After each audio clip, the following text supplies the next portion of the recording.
They were two young girls living in a world of imagination. I'm going to the fourth world. It's an absolute paradise of music, art, and pure enjoyment. What they had was friendship. What a disgrace you are! Your mother is rather a miserable woman. What they needed was freedom. Do you like your mother? No. What they shared was a secret. Your daughter's been behaving in a rather disturbed manner. What's she done? I think I'm going crazy. I'm sure it's perfectly innocent. The crime that shocked the nation. People die every day. Only the best people fight against all obstacles in pursuit of happiness. Paul thought it up. Aren't you clever? We're not going to be separated. I hate you! She's uncontrollable. Based on a true story. It's all frightfully romantic. Heavenly Creatures.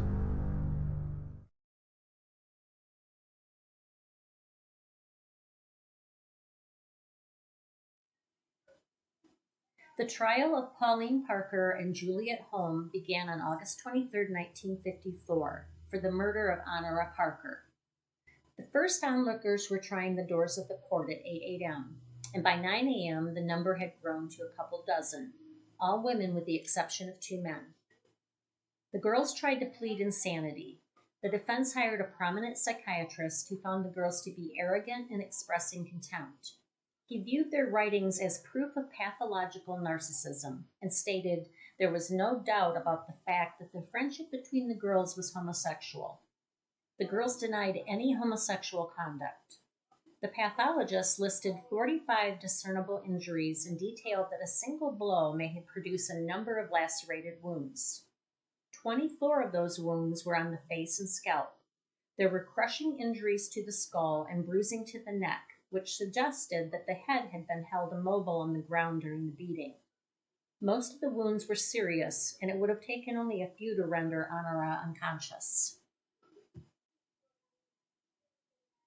Honora Parker was brutally bludgeoned to death on a footpath during what she thought was a sort of goodbye outing with Pauline and Juliet. Her death was gruesome, and she was conscious long enough to attempt to defend herself. She had lacerations on her head, neck, and face, many of them quite deep. Both girls participated. They both hit her, and at some point it's believed that Juliet was sitting on top of her. The evidence was blood on Juliet's skirt. The autopsy reported that it seemed as if someone had held her down by the throat. People who have studied the case believe it was overkill, as the girls didn't realize when Honora was dying, as she was still making gurgling noises. It seems likely that when Honora didn't die as quickly as they thought she would, the girls panicked and kept hitting her until she stopped moving and making noises. There was also evidence at the scene that the girls moved her body after she died. Throughout the trial, the girls acted smug and arrogant. Lawyers asserted that they were lesbians, and key psychologist, Reg Medlicott, concurred. They were attempting to use an insanity defense on account of lesbianism being seen as an illness, but no one bought it. Juliet and Pauline were found guilty. Juliet and Pauline didn't want to be arrested. They honestly thought they'd get away with it.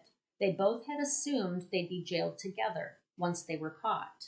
After all, the object of the murder was for them to stay together, so incarceration was fine. Juliet even said, "Surely no one would be so logical as to separate us. We will behave ourselves as long as no one tries to separate us." Being in prison wasn't the outcome Juliet and Pauline had hoped for, but in their minds, it was a sort of consolation prize. They also felt that being outed as murdering Honora, they had proved themselves to the world that they had shown everyone how devoted they were, and to what lengths they would go to in order to stay together. Therefore, the authorities must let them be together. In their minds, it was only logical that they would spend their prison sentences in the same facility.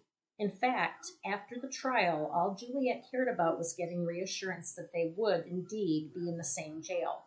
These two girls were totally obsessed with one another and also had some youthful delusions mixed in. During the trial, one of the first people called to the stands was Hilda Holm.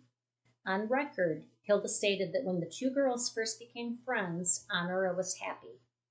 Hilda also stated after Juliet's return from a trip overseas, she seemed restless, but once she was informed she was going to see Pauline, that made her happy and content. Hilda said that on the 22nd of June, Juliet was in a state of collapse, and she refused to talk about what she had done or seen. Juliet then asked her to go to bed and read her favorite poem until she fell asleep. Hilda was then asked if Juliet had come to grips with the reality of the situation, and Hilda said she definitely had not. Hilda was also asked if she had encouraged the situation of Pauline accompanying Juliet overseas. She stated that she had said Pauline would need to be educated to support herself and have her parents' consent. She also told Pauline that they could not take responsibility for her. Finally, Hilda was asked about Pauline. Hilda confirmed to the jury that Pauline had mentioned being unhappy at home and that her mother didn't understand her or love her. Pauline had said on numerous occasions that she was happier with the Holm family than she had ever been in her life. Hilda also informed the jury that when Pauline had an argument with her mother, she was very upset. This in turn upset Juliet. Hilda told the court that when the girls returned from the park on the day of the murder, they claimed it was an accident and that her and Henry believed them. Next, Pauline and Juliet's writings were produced in court. The stories began with Juliet first writing herself as Charles II, Emperor of Borovnia, and then as his mistress Deborah. The story concluded that the pair had a son. Pauline wrote as Lancelot Trelawney, a soldier of fortune who weds the Empress of Volomnia and becomes emperor. All in all, the stories were typically fantasy-based and were not malicious or violent in any way.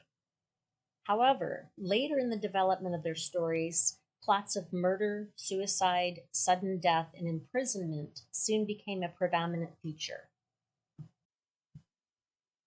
Pauline's diary also played a huge part in the evidence. On the 23rd of April, Pauline wrote, "Mr. Holmes said we must tell him everything about going to America, so we told him as much as we wanted. He was both hope-giving and depressing. Dr. and Mrs. Holmes are going to divorce. The shock is too great to have penetrated my mind yet.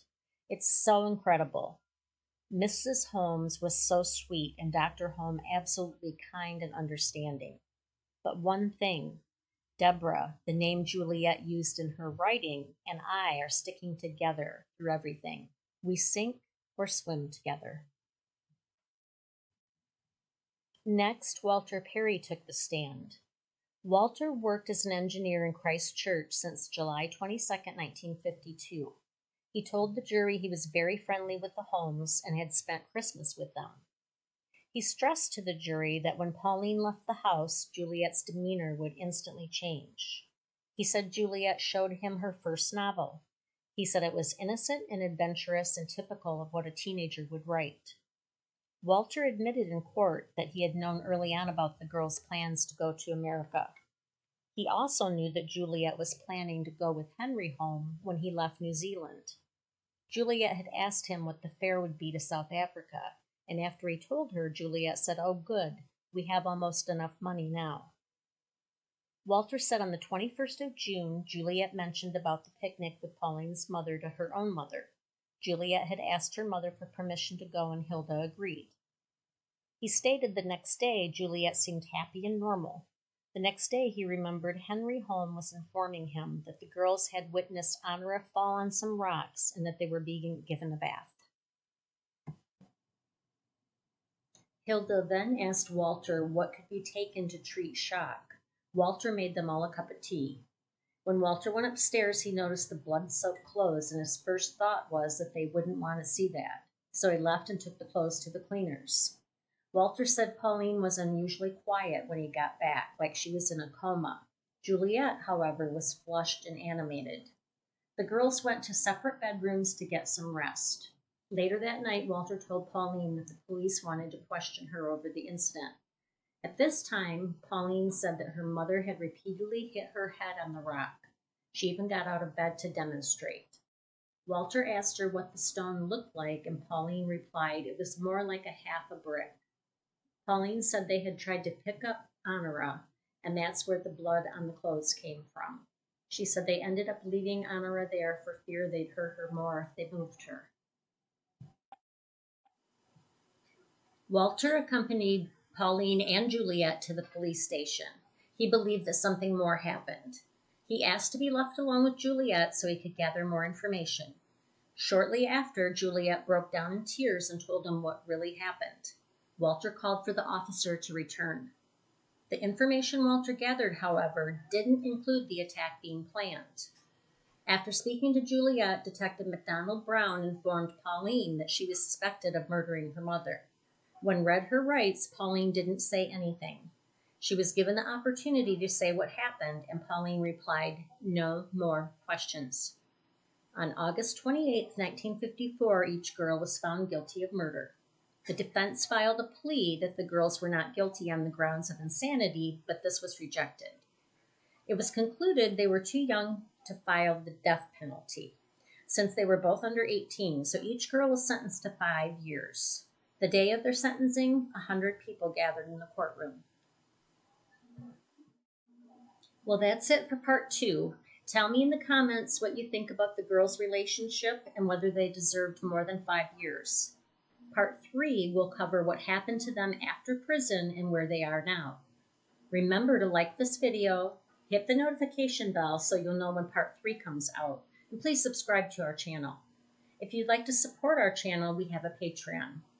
Thanks for watching, and as always, be safe.